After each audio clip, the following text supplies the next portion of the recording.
Boa tarde para todos. Este é o canal do instrutor bíblico Oswaldo e o assunto que eu trago hoje para vocês está relacionado neste livro aqui, o livro Raciocínios à Base das Escrituras. E o ponto em questão é aborto, o assunto mais comentado no mundo até hoje. Então, vamos ver o que Deus pensa do aborto.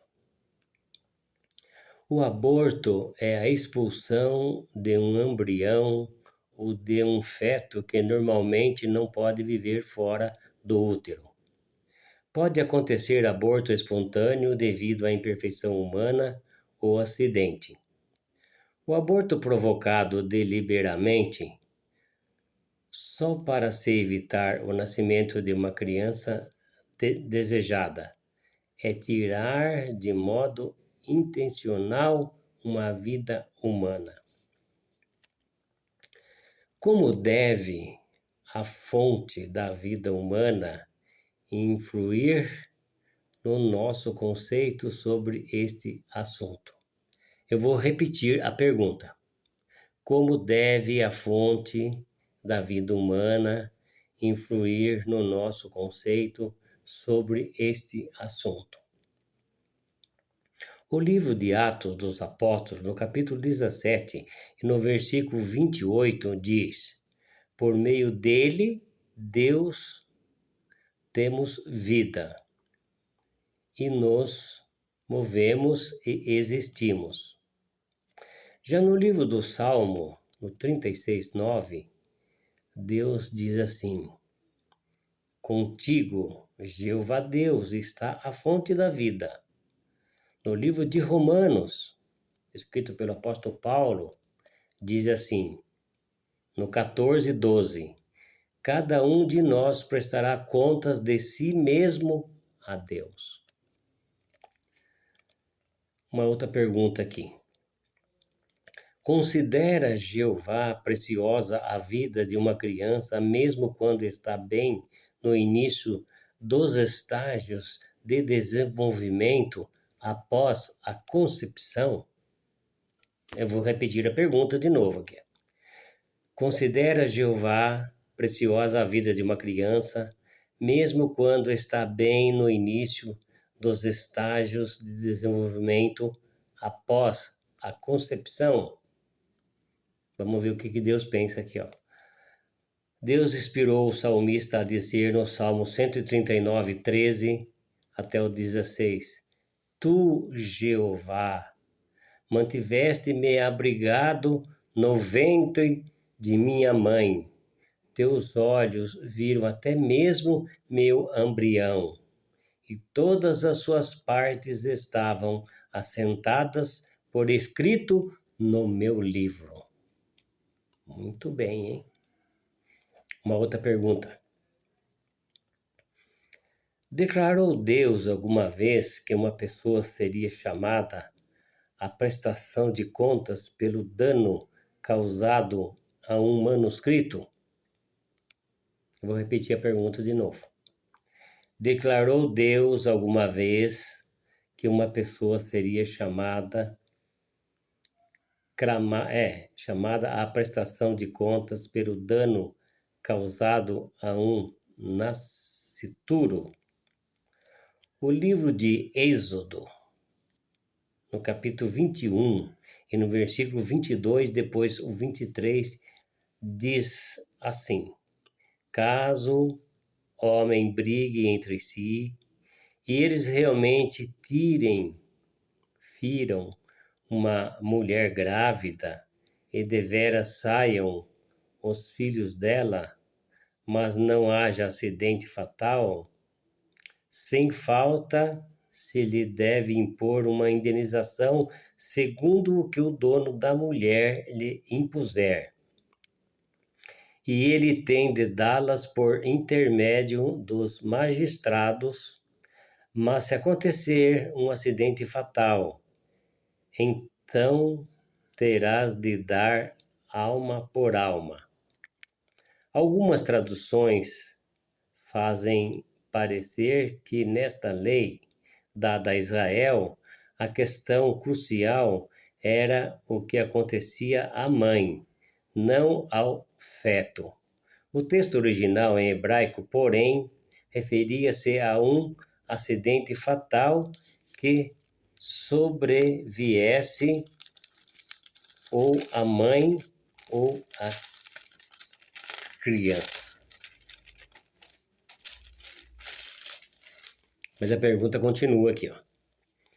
Qual sério é tirar intencionalmente uma vida humana por um motivo não autorizado por Deus?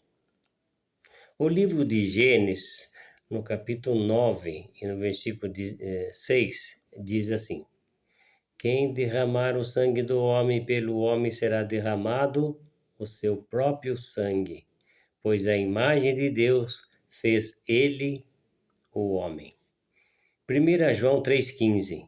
Nenhum homicida tem permanecente nele a vida eterna.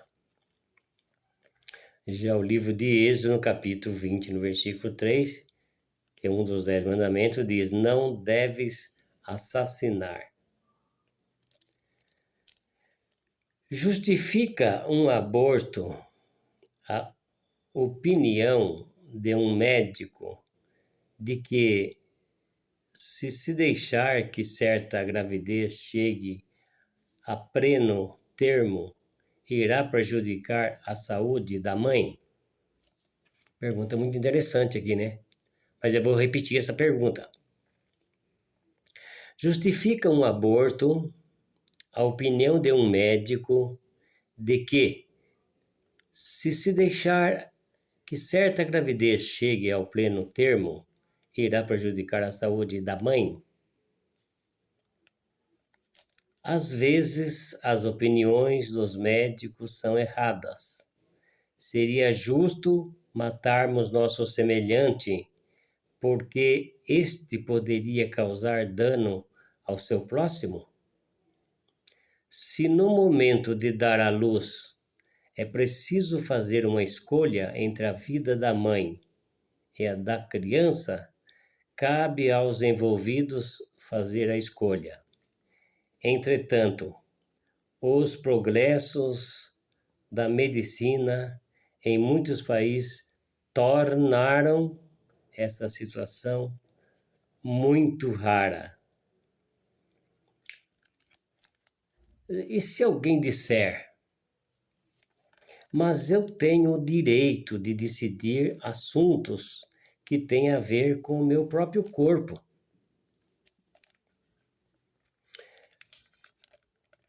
Então, compreendo como se sente. Hoje em dia, muitas vezes os nossos direitos são cerceados pelo outros. Muitos simplesmente não se importam com o que acontece com os outros, mas a Bíblia provê orientações que nos podem proteger. Entretanto, para recebermos os benefícios, precisamos também aceitar as responsabilidades.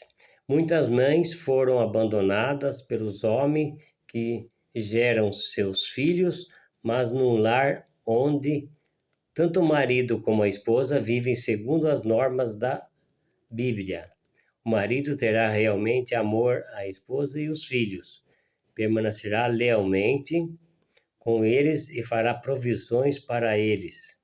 1 Timóteo 5,8, Efésios 5, 28 até o 31. Para recebermos pessoalmente tal espécie de amor e respeito, precisamos também dirigir as normas da Bíblia em nossas atitudes para com os membros de nossa família, como segundo a Bíblia devemos considerar os filhos que produzimos. Salmo 127, 3 e Isaías 49, 15. Então nós podemos ver aqui um pequeno trecho a respeito do aborto, né? E aí está que Deus realmente não aprova o aborto. Muito obrigado pela sua atenção. Se você gostou desse vídeo, deixe o seu like aí, inscreva no meu canal, faça um comentário e muito obrigado a todos.